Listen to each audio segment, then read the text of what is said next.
Councillor असुरक्षित पलटिला गंजाम जिला कोदला NAC अध्यक्ष निर्देश में भड़ाटिया गुंडा द्वारा एनएसी परिसर पलटिला रणक्षेत्र। गतकाली 11टी काम को नहीं होइथिबा 10 तथ्य मागिबारु वरिष्ठ सांबादिक तथा एनएसी 11 नंबर वार्ड काउनसिलर भगवान पाढ़ी को मरणांतक आक्रमण होइछि। आक्रमण में भगवान पाढ़ी गोड़ भांगी जाइथिबा बेले 60 चिरी सुना चेन चोरी करा जाइछि। तेबे सूचना अनुसार सरकार पक्षर गुरुवार दिन कोदला एनएसी 11 गोटी उन्नयन कार्य को नहीं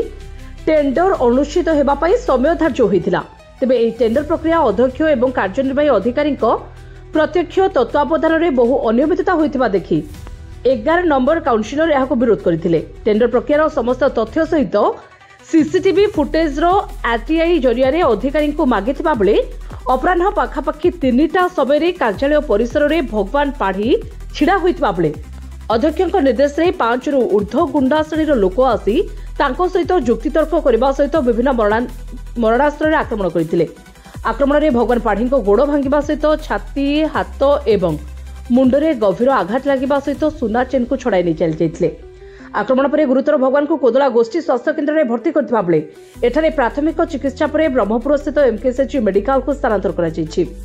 तेबे एठी बड़ प्रश्न जड़े काउनसिलर को एनएससी परिसर में आक्रमण पर कहीं चुप अधिकारी यदि एनएससी परिसर काउनसिलर असुरक्षित तेबे अंचलवासी केते सुरक्षित। जिला स्तरीय अधिकारी घटना उपर दृष्टि दे अपराधी मानकु गिरफ न कले आगाम को स्थिति बिगड़िबा अंचल में आलोचना होउछि। मो Bhagwan Padhi Kodala NSC 11 number ward councillor. भाई आज कौन घटना घटिला केउ माने आपन को आक्रमण कले कौन कारण रहितला? कारण थिला कि गतकाली गोटे 11टा टेंडर रो ओपनिंग थिला सेठी से माने टेंडर केछि गुंडा एवं चेयरमैन एवं योंकर जानतरे से माने टेंडर बॉक्स रे टेंडर प्रक्रिया पे देलेनी जा फले मु प्रतिवाद कली। प्रतिवाद करिया परे से माने कली मते मते धमकी थिले एवं मो किछि वीडियो क्लिप मते मो पाखरे किछि अछि जा फले पुनी आरटीआई हिसाब रे मु आज आरटीआई रे मागिले जे ऑफिस रो सीसीटीवी फुटेज मते दिया जाऊ। से इंटेंशनल रे मु आज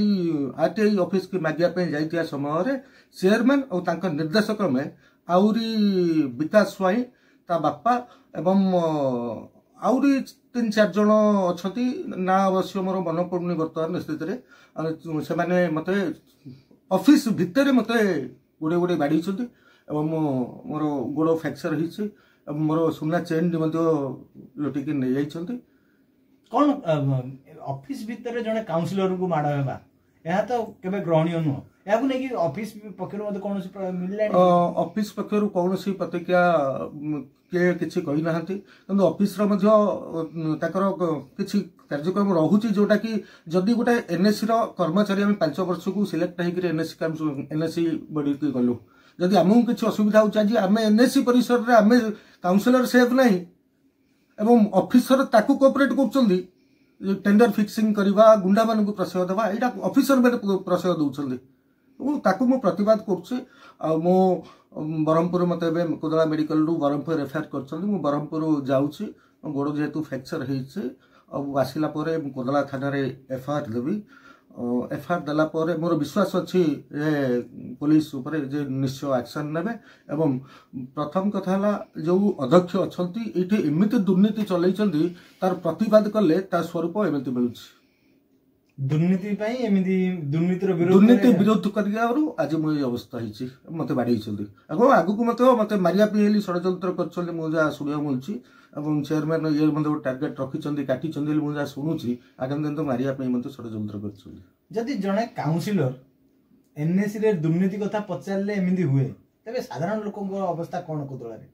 मुझे सीटा आश्चर्य गोटे काउंसिलर एति अधिकार ना एवं तो जो देखा आम काउंसिल बाड़ी रेजुलेसन केवल गोटे थर ही रेजुलेसन सक्सेस होती आज पर्यटन रेजुलेसन कौन सी रेजुलेसन काउंसिल बाड़ी 4टा होती कौन सी रेजुलेसन सक्सेस होनी किंतु से एंगल में मैंने कम कर गोटी गोटी करके दुर्नीति जी अच्छी बहुत गुड़े इनफर्मेशन मो पाखे अच्छी तेणुकर मत जीवन में मारे मत बहुत षड्यंत्र कर तो मारी पारे जब मारतु ता पूर्व मु सब गणमाध्यम आगे आपण आगे देवी। ब्यूरो रिपोर्ट जे न्यूज।